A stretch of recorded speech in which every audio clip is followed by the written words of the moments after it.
Legenda Rawa Pening. Rawa Pening adalah sebuah danau yang menjadi objek wisata di Kabupaten Semarang, Jawa Tengah. Ada sebuah legenda turun-temurun yang mengisahkan awal mula terbentuknya danau tersebut, yaitu legenda Rawa Pening. Kisahnya dahulu kala terdapat sebuah desa bernama Ngasem yang terletak di lembah antara Gunung Merbabu dan Telomoyo. Di desa tersebut bermukim sepasang suami istri bernama Ki Hajar dan Nyai Selokanto. Pasangan suami istri ini dikenal pemurah dan suka menolong. Karena itu, mereka sangat dihormati oleh masyarakat sekitar. Namun hidup mereka belum lengkap karena belum memiliki anak. Meski belum memiliki anak, Ki Hajar dan istrinya tidak pernah terdengar cekcok. Mereka selalu menyelesaikan masalah dengan musyawarah. Hingga suatu hari, Nyai Selokanto duduk termenung seorang diri di depan rumahnya. Ki Hajar yang melihat lalu menghampiri dan duduk di samping sang istri.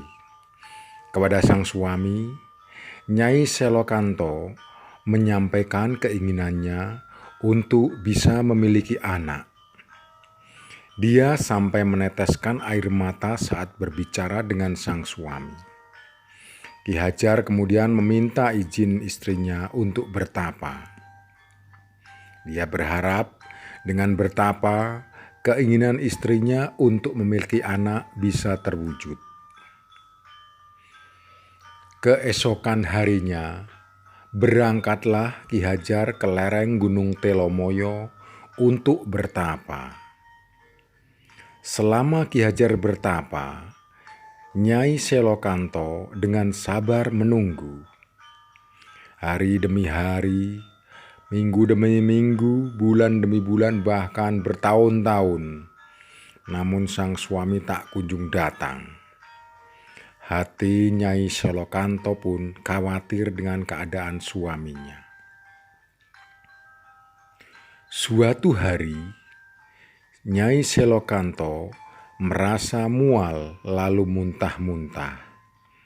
Ia berpikir bahwa dirinya sedang hamil. Ternyata dugaannya benar, dan semakin hari perutnya semakin membesar. Setelah tiba melahirkan, namun dia terkejut karena anak yang dilahirkan berupa seekor naga. Anak itu dinamainya Baru Klinting yang diambil dari nama tombak milik suaminya. Kata baru berasal dari kata Bra yang artinya keturunan Brahmana, yaitu seorang resi yang kedudukannya lebih tinggi dari pendeta. Sementara kata Klinting berarti lonceng. Meskipun berwujud naga, Baru Klinting dapat berbicara seperti manusia. Nyai Selokanto pun terheran-heran melihat kejadian itu. Dia juga malu dengan warga karena melahirkan seekor naga. Nyai Selokanto berencana membawa Baru Klinting ke Bukit Tugur agar jauh dari warga. Tapi sebelum itu, ia harus merawat Baru Klinting hingga besar agar dapat menempuh perjalanan menuju ke lereng Gunung Telomoyo yang jaraknya cukup jauh. Nyai Selokanto merawat Baru Klinting dengan sembunyi-sembunyi dan tanpa sepengetahuan warga. Suatu hari, Baru Klinting tumbuh remaja dan ia bertanya tentang ayahnya. Nyai Selokanto pun tersentak kaget. Namun, Menurutnya sudah saatnya Baru Klinting mengetahui sosok ayahnya.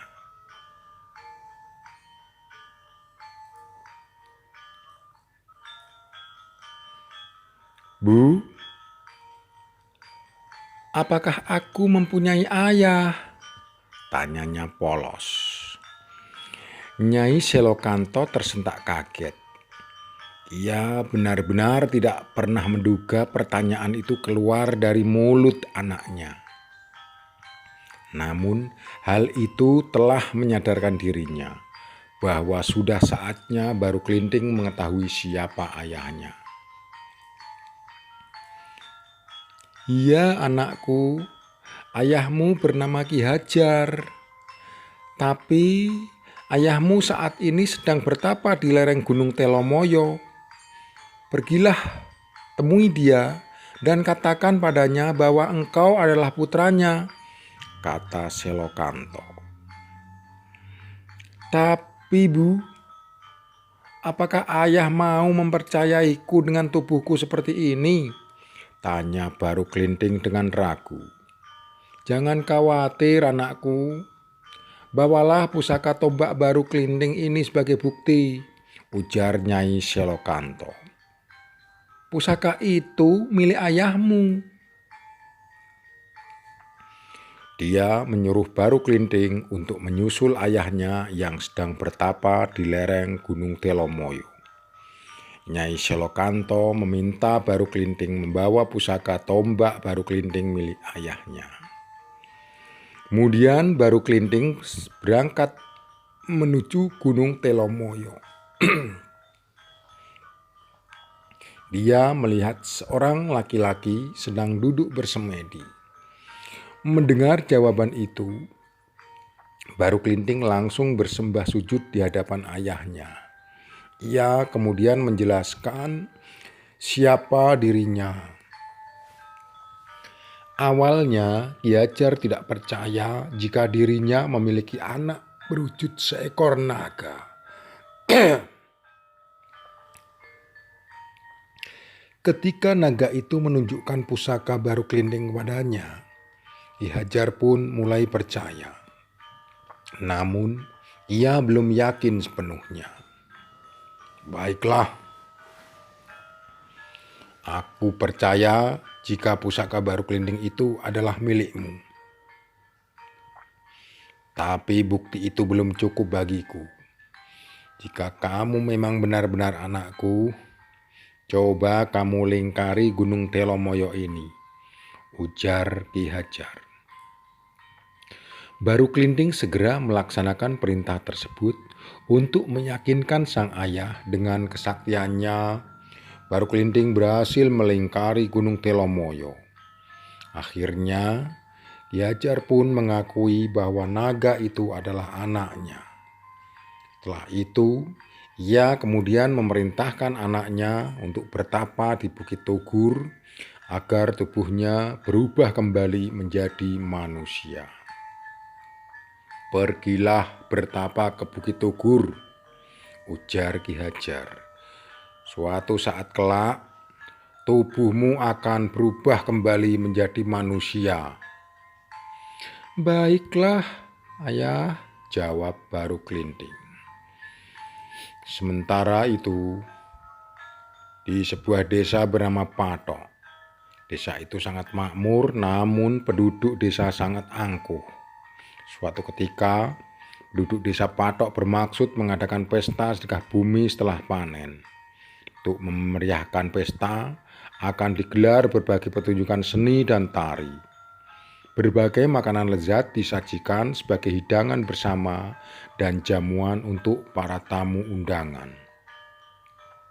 Para warga beramai-ramai berburu binatang di Bukit Togur.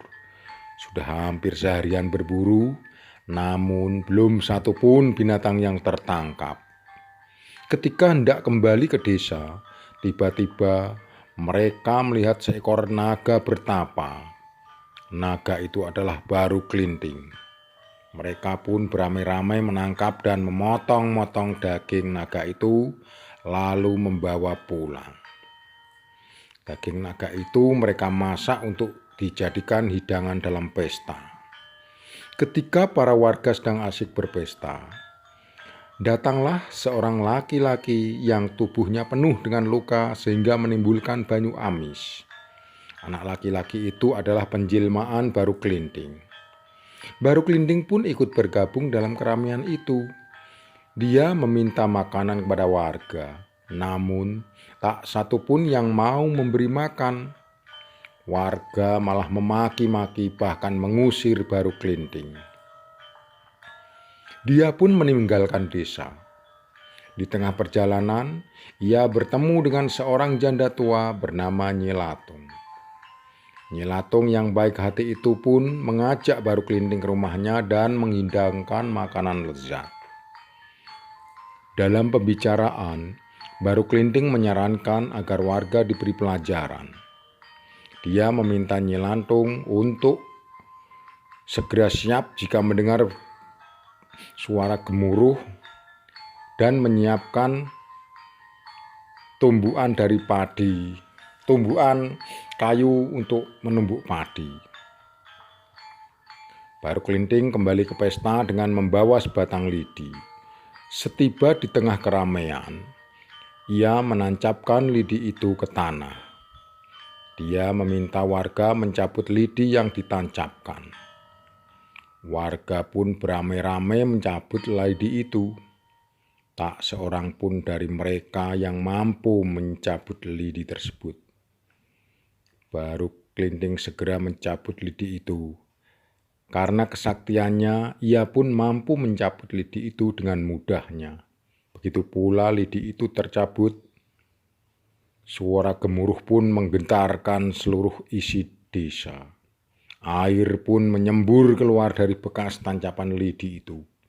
Semakin lama semburan air semakin membesar sehingga terjadilah banjir besar. Semua penduduk langsung menyelamatkan diri. Namun usaha mereka sudah terlambat karena mereka semua tenggelam. Desa itu pun berubah menjadi rawa atau rawa yang kini dikenal dengan Rawa Bening. Baru Kelinting lalu menemui Nyi Latung yang sudah menunggu di atas lesung yang berfungsi sebagai perahu. Dia selamat bersama nenek itu. Baru Kelinting lalu kembali menjadi naga untuk menjaga Rawa Bening.